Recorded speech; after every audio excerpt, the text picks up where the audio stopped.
Welcome to the World Chess Championship 2014. Magnus Carlsen, defending world champion from Norway, rated 2863, highest rating ever in the history of chess. Looking to defend his title. Magnus won it last year from former world champion Anand, seen here, ex-world champion from India. Vishy's looking for revenge. It's going to be a great match. Stay tuned for the games. Alright folks, John Cordisco back again. Round 2 of the World Chess Championship 2014. Magnus Carlsen, highest rated player ever in the history of chess. World champion is white. And Anand, great former champion. One of the best players in the world, of course. He wouldn't be here. Round 2. Now I want to say one thing at the end of this video. There's a press conference for the two players. There's a press conference after every game. Let's get to it. It's going to be a Berlin, but it's kind of a weird Berlin. It's not a, you'll see Carlsen said later in the press conference, it's not a regular Berlin. Castles. Rook E1. Typical stuff. Black castles. C3 and bishop takes C6 are the two choices of the computer. Frankly, I like C3. But Magnus chose the bishop takes knight line, pawn takes H3. Now this is all theory forever. And two reasons why H3. One, of course, the knight can come here and you're hitting the pawn. And the other reason is bishop coming here. A really annoying pin on the knight. Rook E8. Other knight comes out. That goes back to D7. Now, there's a reason for that. What's going to happen is eventually the knight, a lot of times, comes back here. And then here. And then you get a F5 push. Knight C4. Bishop comes back. A4. A5. Bishop B3. Those are the choices the commentators talked about. Grandmaster Peter Fiddler from Russia, and the young lady that's a women's grandmaster, which is basically an IM. I forgot her name. She was really good too, and they were trying to explain either the bishop goes to E3 or knight takes. Magnus chose the knight takes line, reconnects his pawns. Now this is nothing spectacular. This is an even game. Opposite color bishops. All the pawns around the board. We're going to see how this works out. D4. Now this is the move the computer likes. But bishop A6 was the choice of the young lady that was commentating, and Peter Fiddler, I think. Queen C7. It's not passive, but it's, you know, somewhere to put the queen. Rook A3. Interesting move. Now it's also the computer move. Now I'm sure this is all preparation. Queen of D2 is the other choice. Or B3. I kind of like B3. But Rook A3 is very interesting. This rook lift. This rook gets out awful early. I'm going to move 14 here. Knight goes back to F8. Pawn takes. Pawn takes. Knight H4. Now you're going to see when we start about here at move 11 what the position looks like, fairly normal. And now we're here, and you're going to see in a couple of moves, all of a sudden this attack, this materializes out of nowhere for white. Rook D8. Bishop B6 might have been a little bit more accurate, I think. Rook D8. Now the queen comes out. Now, this looks a lot scarier than it is. It's a tiny fraction of an advantage for white, if any. Three choices. Bishop B6, I still think it was a decent move. And knight to G6, challenging the knight. Vishy decides to go to F6. Knight comes up to F5. That's a really good spot for that knight. Now you got all kinds of stuff going on. This rook coming over, this knight here, this queen here. Bishop B6. Getting your rooks connected and guarding the F7 square. Very nice. Rook to G3. Now this looks a lot scarier than it really is. Computer shows it about a third of a pawn advantage for white. Knight to G6, of course. Nice. H4. Now, they had talked about it in the press conference here. Instead of going H4, the computer likes Queen F3 as well. Bishop H6. And they went through it a little bit. I think the most that Magnus saw out of it was a perpetual. If you want to stop the video here and work it out on your own, Bishop to H6, see how that works out. Magnus decided H4, and that puts a lot of pressure on Black's king. This pawn coming down. What do you do here? Do you start taking pieces like the bishop, or excuse me, the knight on F5 with the bishop? Get the attacking pieces down a little bit. Rook to D7 was the computer's choice.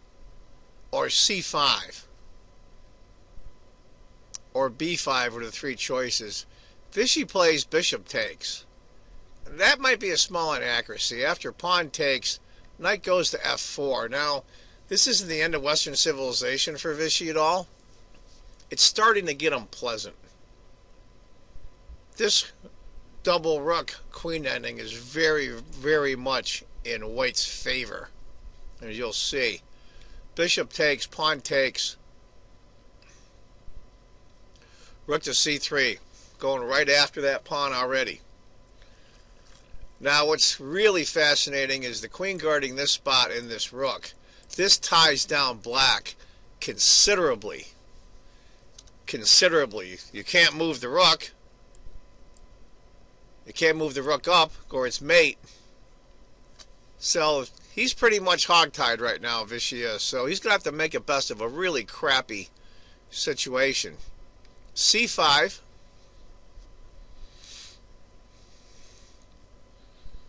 Rook C4, the computer likes. But I like rook to E6. That's a very human move. And that's a great outpost for that rook.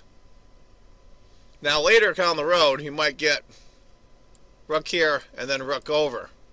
And then maybe with a rook of queen eventually comes behind here, maybe you get all kinds of power on the E-file. And black's pretty much stymied so far. H6 was the choice of the computer. And Vishy said later, that's what he should have done. Or I think Magnus might have said that's what he should have done. He went rook A to B8. And immediately the points go up for white. It's coming up on a 1.5 advantage now for white. H6 does a lot of things. It stops that nonsense with all kinds of mating threats here as a place for the king to go. Granted, it takes away this square here, but you've got to weigh the minuses and pluses. Does it do more good than harm? And I think H6 did. Vishy decided rook A to B8. Now rook to C4. Great move. Great move. Queen to D7. I mean, you know, what else is he going to do? The choices here are so limited. So limited. And now he's threatening to, of course, check here. And queen has to take. And then Magnus just goes king to H2. And that's fine. He's all set with that.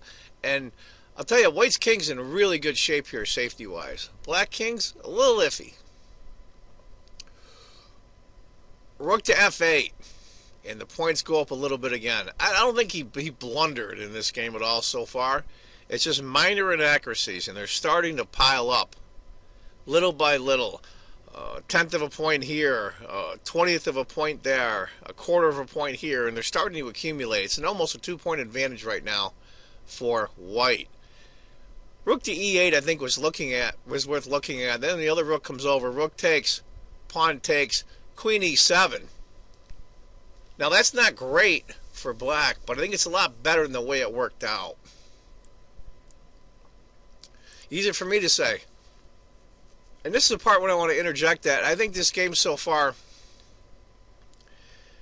Magnus's advantage in this game has almost been solely psychological. That's just my opinion. Vishy is more than competent enough player. He's one of the great player. to hold this. And under this kind of pressure, it's tough.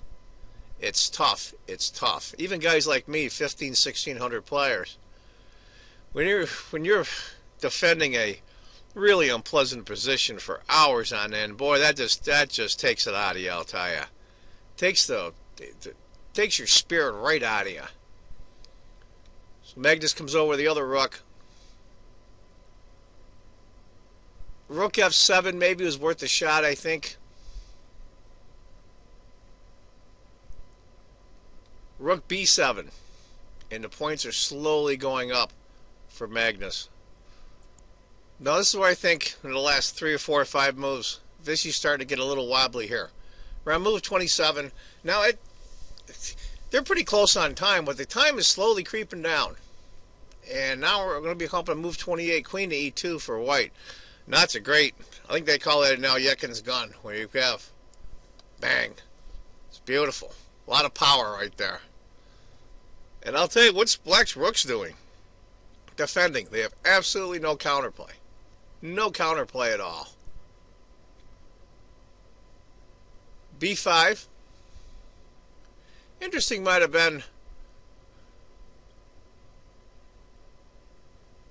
the queen to E2. B5. Sorry about that. Got a little mixed up. Then what do you do here? I wasn't real thrilled on this move, but I understand. He went B3. B takes. Rook here. Now, somebody asked Magnus, why didn't he take with a rook? He's a regular average player like all of us, just to keep those pawns connected. And he said he didn't want to ruin what he called the construction of his E-file pieces. And I agree. Bishop takes, rook here. Again, I think H6 might have been in order. You've got to make an escape for your king as soon as you can. And I know it loses the tempo, but you got to do it. Rook to B4, rook to E7, queen to D6. Now, if those of you that were wondering if queen took the F pawn, rook takes, H5, rook here, and of course it's over. You're down a whole rook. Queen to D6, queen F3. Coming up on the time control, we're on move 32. Rook takes, queen takes, F3 by Vichy, discovered check, and G3 here. White's king is really safe. That F3 pawn is not going to last. That F4 pawn's been sitting there forever. White can take that at his leisure, and always could. Now this is where I think Vichy stumbles very badly. Queen to D2, queen to D4 maybe, queen to B8. I think queen to B4 is probably more realistic. This is a really unpleasant position, and he decides to move his H pawn, and it's over. He missed. He missed. Queen here, and the game is over. If he had gone queen to D2, queen takes, queen takes, could he survive this, Vichy? I don't know. Maybe not. But anyway, after H5, queen to B7, Vichy Anand, former world champion, resigns. You could just tell he was just, it was a miserable game for him. Miserable game. And if you went to move 7, 8, 10, it was a normal position. All of a sudden, and it wasn't one move that really caused a lot of his problems. It was accumulation of tiny, tiny errors. And that's what happens at this level. These guys are the best players in the world. Magnus is literally. And these tiny, tiny little things add up over time. And that's what I think happened to Vichy. And he suddenly got in a position where it was so unpleasant. And mentally, that's really tough to get through. Whether us guys that play just for fun or these guys that do it for a living, psychologically, it comes out the same. Give you an idea what would have happened.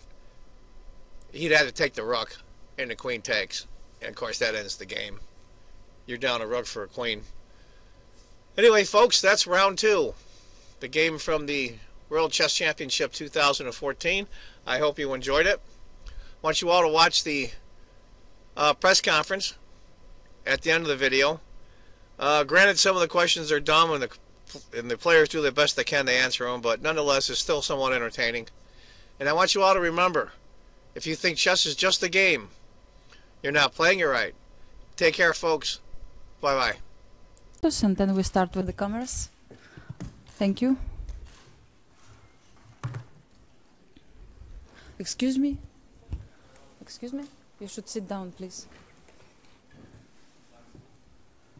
Okay. Okay.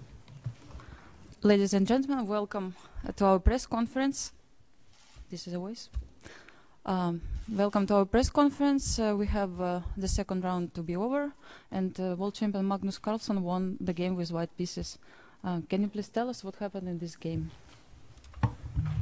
There wasn't too much going on, to be honest, but I felt,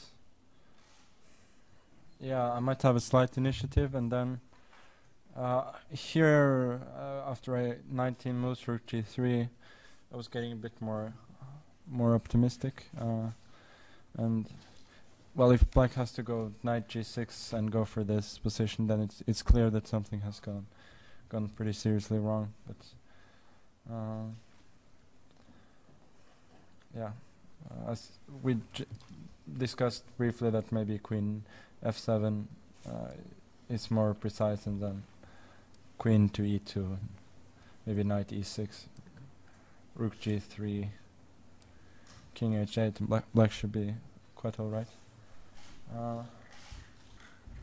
So I have the feeling that actually here I thought h6 is the best move, just not to allow the rook to get to c4 and e4.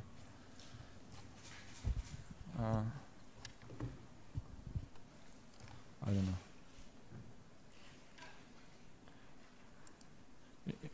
Here I thought I should be, well, much better to winning, but then I sort of missed b5. I thought I could play rook e7 here, but that doesn't work due to queen d6. So you played quite quickly here, b takes a4. Did you consider some other moves at this moment? Yeah, rook e7, but I didn't see anything clear. Say rook e7, queen c8,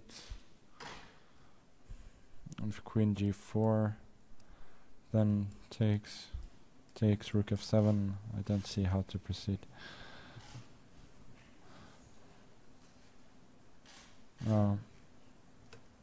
And also after queen c4, king h8, I didn't see anything in particular. Maybe I should just play like this and then go ba4. But I don't know. Anyway, I think here the position is still very difficult for black, especially since after king h8, rook e8, black is in big trouble. If h6 or h5, then queen d3, and that's it. So I don't know. But obviously after h5, it was just over. Could black play something else instead of h5? No, obviously he could try something else, but I think it's anyway very difficult. Maybe I'd missed something better earlier on, but I think the position is still very bad for black. Just one more question. Can we come back to the position on move 20? There was an opportunity to play bishop h6. Did you consider it instead of h4? Bishop h6? Yes. Just kind of nice move. Yes, but nice looking. I think after this, it's just a perpetual, no? I don't know. Maybe it's not.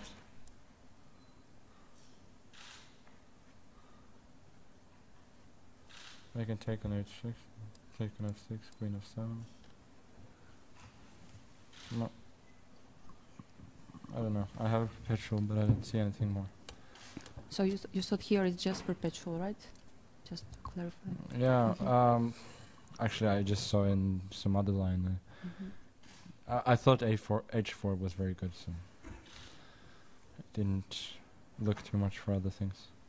So my question to Vishwanathan also here after H4, did you consider some other moves than this forced line after Bishop F5? F5, sorry.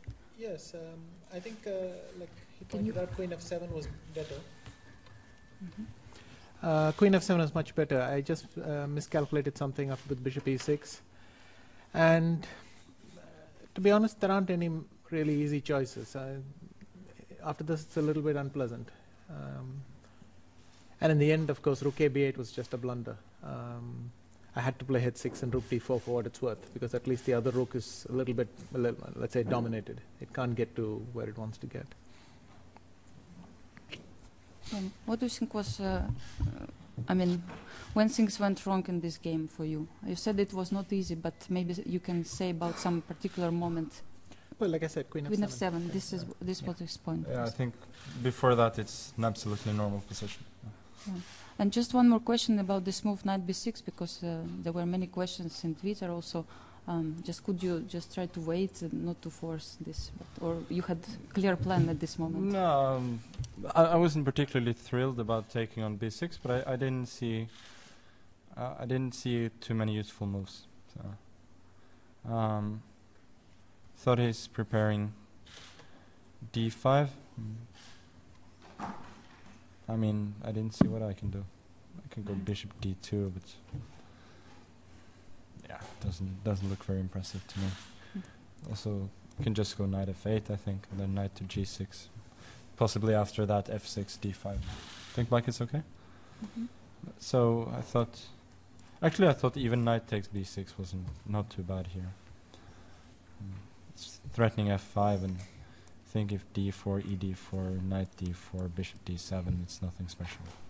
Obviously CB6 is very sound, and Black should be okay. Yeah, but were you happy with the opening choice today and how it went in general? It wasn't too bad. We get more or less equal but playable position, and that's okay by me. Okay, so do we have questions to the players? Пожалуйста. I have a question to Magnus.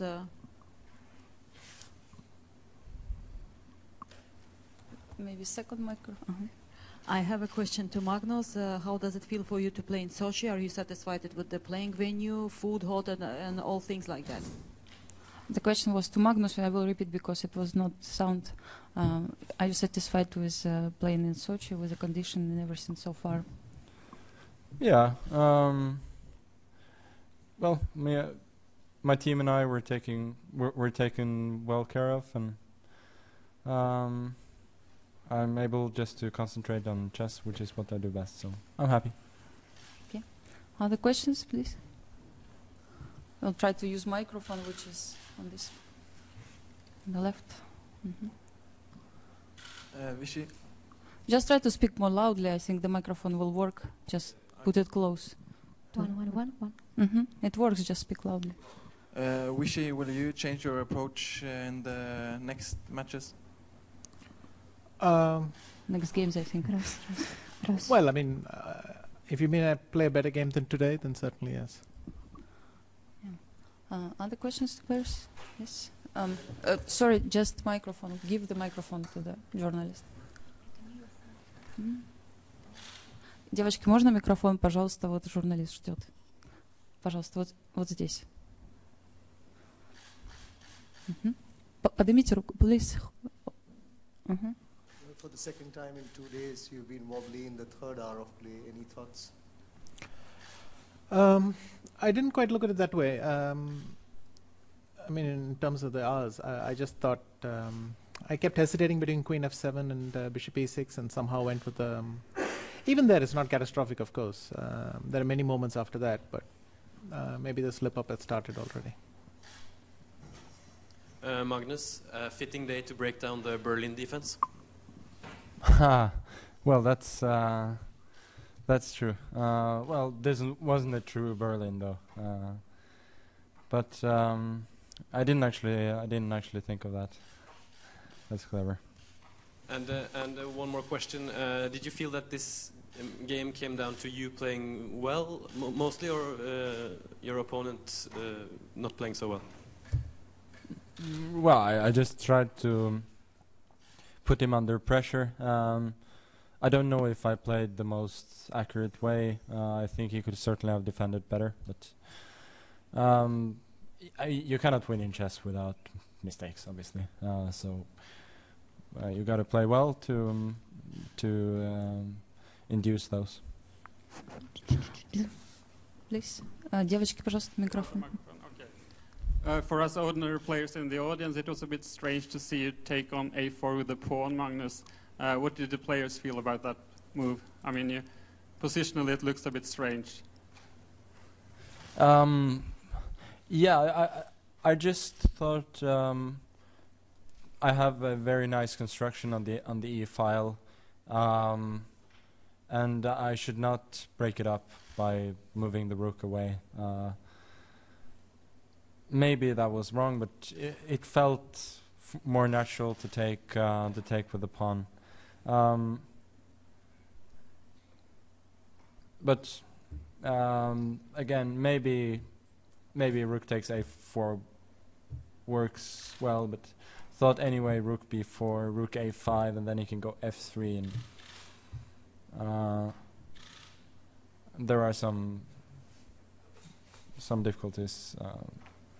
Maybe it's winning, but I didn't see it, and yeah. But I mean, I don't necessarily agree that ba4 is that rook a4 is more a natural move. To me, ba4 is at least as natural. Yeah. Other questions? Okay. Until the microphone is coming, I just wanted to ask you today, former world champion Boris Spassky was in the playing hall. I don't know if you noticed him. He was watching the game. So what can you say about this and about his influence on your play, on your chess?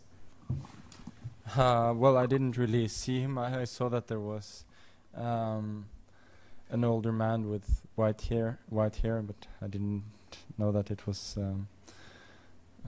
him. I saw him at the opening ceremony, of course. It was really dark in the playing hall, you mean? Yeah. I don't know. I think he would have liked the game. I think he liked the game today.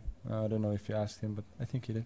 And what about you? I mean, what did you take from his chess? I mean, did you? What is special about Boris Spassky for you? Well, he was probably the most universal player of his time. In his prime, he could play successfully in any type of position, and it all came very naturally to him. Vishnu? I mean, obviously, I grew up studying his games, but it's difficult to isolate what you learn from one person than the other. Okay. Magnus, you said yesterday that you didn't see a win, but you still pushed it for pretty long. Is part of your tactics to take advantage of your age and to exhaust Mr. Anand? No, not particularly. I mean, I thought the position yesterday wasn't a clear draw, and I was just playing chess. In general, if I feel that that my position is better, I will play on against any opponent with any color of any age. And Mr. Anand, how disappointed are you right now, and how will you try to get back? It's a pity because I almost got back into the game.